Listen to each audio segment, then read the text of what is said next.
The grocery store was nearly empty that night. The kind of quiet evening where even the hum of the fluorescent lights felt louder than usual. And yet one sound cut through everything, the trembling voice of a single mother as the cashier read, "Out her total. It'll be $40.27, ma'am." The number wasn't extraordinary to most people, but to her, it sounded like a mountain. She clutched the edge of the counter as if it might steady her, her other hand shaking as she counted the coins from her pocket. Quarters clinked against nickels, pennies scattered across the conveyor belt. And with each sound came the heavy silence of strangers who didn't know what to do. Her son tugged gently at her sleeve, his voice small and unsure. "Mom, we have enough?" That sentence alone was heavier than the price displayed on the register. I hadn't meant to be there for any of this. Was only grabbing bread and milk, rushing through errands like anyone else. But fate, or maybe something bigger, put me right behind her in line. She looked fragile, though not in the physical sense. It was in her eyes, the way they darted nervously around as though she was hoping nobody noticed her shame, and yet, knowing everyone did, her coat was too thin for the biting cold outside, her shoes scuffed from too many miles, and though she stood upright, you could see the exhaustion bending her spirit. It was one of those moments where you sense that someone is carrying more than the weight of groceries, they're carrying the weight of life itself. The cashier waited, tapping her nails lightly on the counter, though not unkindly, just with the impatience of someone used to routine. Young Mom whispered numbers under her breath as she counted her coins again. $1.75, then $2.50, then $3.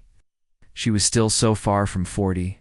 The silence around us turned suffocating, punctuated only by a man behind me sighing loudly, muttering, "Some people shouldn't shop if they can't pay." His words slithered through the quiet like poison. The boy flinched, pulling closer to his mother, his stomach growling louder than the store speakers. And then something happened that none of us expected. From a nearby aisle, a woman stepped forward. She was older, her gray hair tucked beneath a mismatched wool hat, her coat buttoned unevenly, as if she'd rushed to put it on. But it wasn't her appearance that caught everyone's attention, it was the calmness in her eyes. She placed one hand gently on the young mom's shoulder and said in a steady voice, "You don't have to do this alone." Air shifted. Even the beeping of the register seemed to pause. The man who had scoffed before now fell silent, his face turning downward. Everyone watched as this stranger, without hesitation, pulled a folded $50 bill from her wallet and laid it on the counter. No drama, no spotlight, just quiet dignity. Kindness nugget number 1. Psychologists have proven that when people witness an act of kindness, their likelihood of helping someone themselves increases by as much as 33%. What we watch, we often mirror. And that night, in that store, kindness became contagious. But what none of us knew then was that this woman wasn't just being generous. She was rewriting a story she herself had once lived. Decades earlier, she too had been in that very same position, a young widow, left with nothing but a baby in her arms and bills she could barely face. She had worked long shifts as a nurse, nights spent in hospitals, days spent worrying how to stretch $1 into $2. And one night, long ago, she'd had to return a loaf of bread because she was short by 28 cents. She never forgot.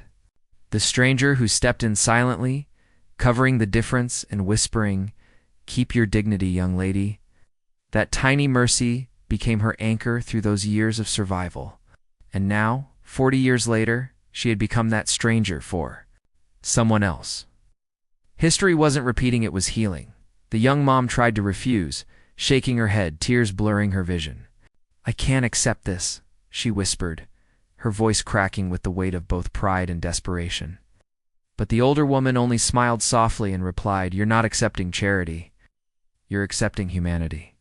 Those words struck harder than the money ever could, because they carried the truth that survival isn't shameful, and dignity doesn't have to be surrendered just because life has been cruel. The groceries were paid for, the bags filled. But what really filled the room that night was something invisible, yet undeniable, the restoration of hope. Kindness. Nugget number 2.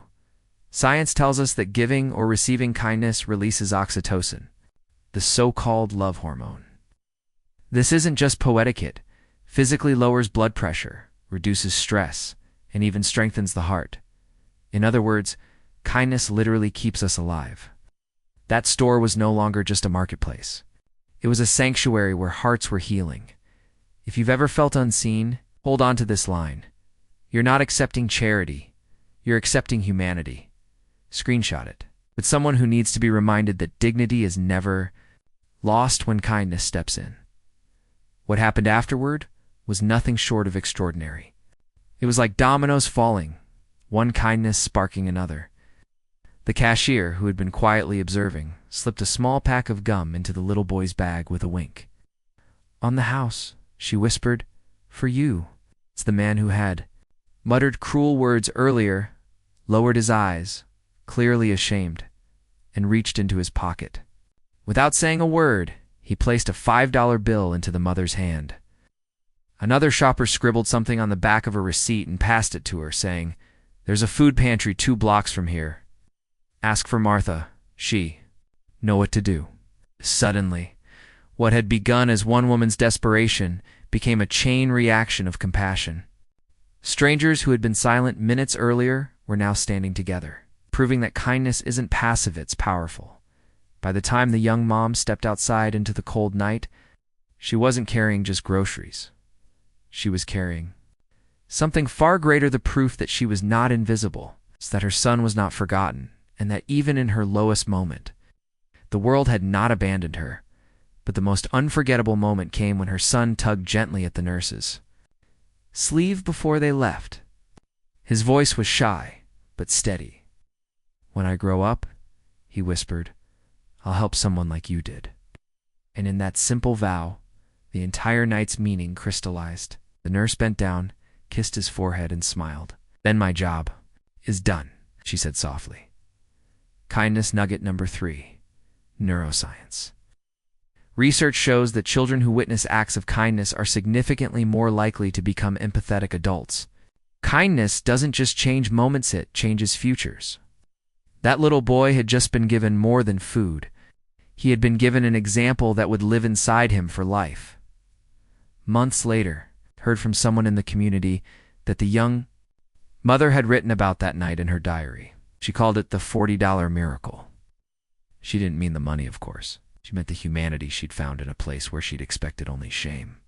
That diary entry became her reminder that survival wasn't just about food. It was about belonging. It's about dignity. It's about knowing you are seen. And because of that one night, neighbors began checking in on her more.